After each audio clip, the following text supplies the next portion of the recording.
Bayram süfrəmizin şahı olan şah plovu bu yeni ildə məhəbbət düyüləri ilə bişirdim. Əvvəlcə əti doğrayıb üzərinə su əlavə edib qaynamağa qoydum. Düyü almaq üçünsə evimin yaxınlığında yerləşən Araz supermarketlər şəbəkəsinə yollandım.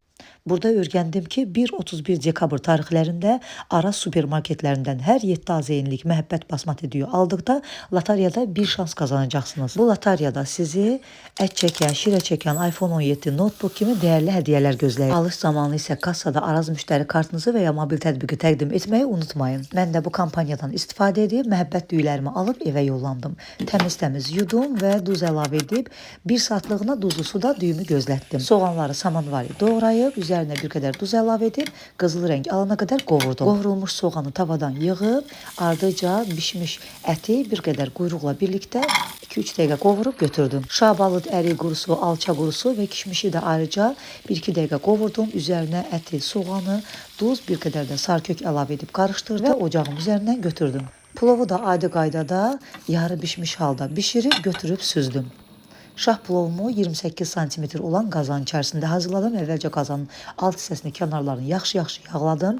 Alt hissəsinə bir ədəd yuxa əlavə etdim. Kənarlarına da yuxa əlavə edərək hamısını yaxşı-yaxşı yağladım.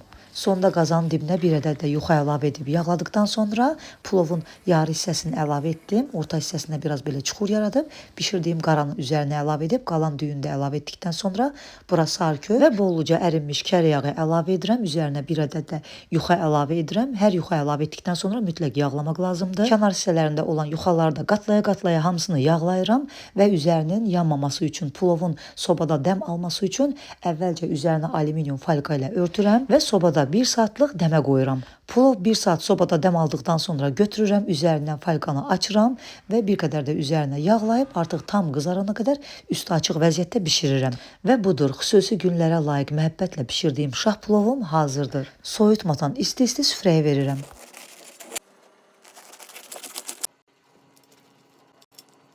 Düyüləri əzilmədən dən-dən qalan şah plovum çox ləzzətli alınıb. Siz də yeni il plovunuzu mütləq məhəbbət düyüləri ilə hazırlayın. Göz haqqınızı halal edin. Hələlik.